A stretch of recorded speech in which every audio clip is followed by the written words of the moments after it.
nti ekyombo kizze mwesootinge tuli mu operation va muzigo eno kogirengera eyiringita manye yolekedde mpigi afuuse mpigi twagala okubategeeza abagenda ku Masaka Road Kampala mpigi bamugadde awo mpigi olw'ensonga nti bali mu kusetinga Mpigi Express Highway kati tuyita mu kibuga mpigi wakati nga bw'okirengera era twolekedde BBOZA Mpigi Town Council kilomita 3 okuva mu town y'Empigi TUSABUUKULULA week eno. Ladies and gentlemen, TUSABUUKULULA week eno tubagamba nti mukwana babadde bagamba nti mwana wa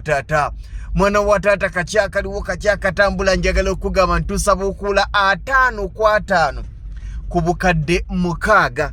5 ku 10 ku bukadde 12 kyokka ng'ekyenjawulo ekiriwo zonna ssente z'olina zitandika n'osasula mpola wano woolaba muganda wange ba neighbors ettaka twagala okwebaza abantu abagula Mpigi BBOZA mwebale kuzimba nyumba za buvunaanyizibwa amabaati muzimbye mamyufu abazimbye amaka mwebale nnyo mwebalire ddala wano wenyini woolaba wetuli mu kaseera kano bwe twongedde okugaziwa tuggulawo estate tugenda kubanga tugiteekateeka mu nnaku zino tubeere nga tugisabuukula eno bagiyita operation asigala talama gano si masavu gano mathavu gano mathavu nja kusaba muganda nga abadde bali kayasi nga muga mwana wa taata kuba essimu ya 0700 63 sembyayo 37 ekikubo kyayo noonese wano kyetaaga kuddamu kutereeza 0700 63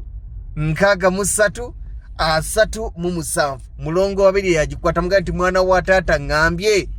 nze mpandiika kwate namba yange nyinako sente bweziti ebisigadde tunaabiraba 5 ku 10 bukadde 12 5 kwa 5 bukadde 1 2 3 4 5 6 kyokka ng'ekyenjawulo ekiriwo era mwana wa taata kyeyatandise sente zonna z'olina zitandika n'osasula n'ofuna ettaka lyo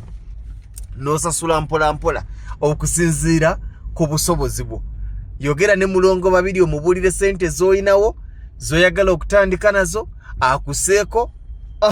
olugira ng'ofuna bufunyi ettaka lyo ku fuuti 5 kwa 5 bukadde 6 5 ku 10 bukadde 12 tuli Mpigi BBOZA Mpigi BBOZA okuva ku KOLANSI otambuzawo bigere waliwo mita 3 okuva Empigi mu town boda ya 12 waliwo kilomita 3 kikyezogedde eno bagiyita operation va muzigo ekyombo kize weesootinge February takuleka bubi nedda onagamba nti mwana wa taata tagabudde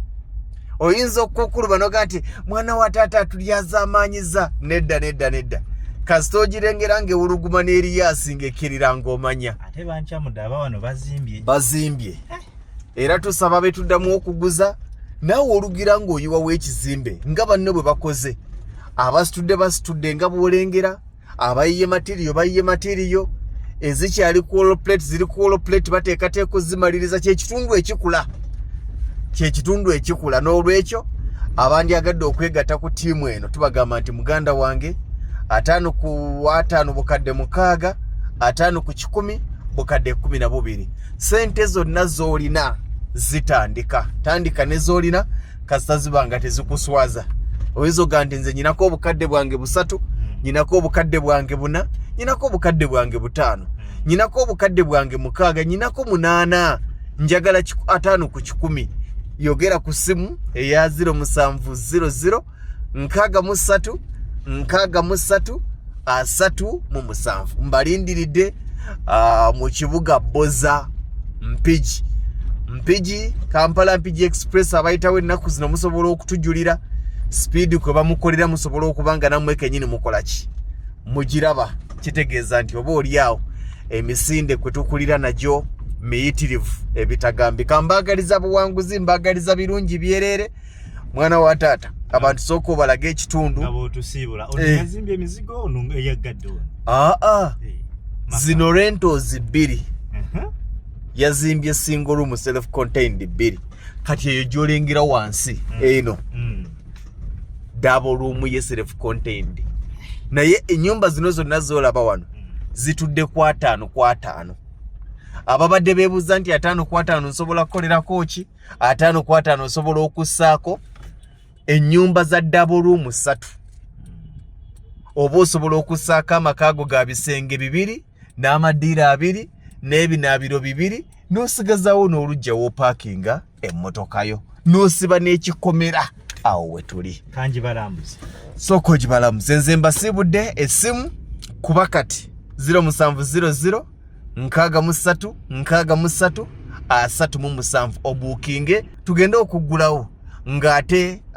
kalasi mwebale nnyo mwebalire ddala mwana wa taata abantu balambuze ekitundu tulabe we tutandikira.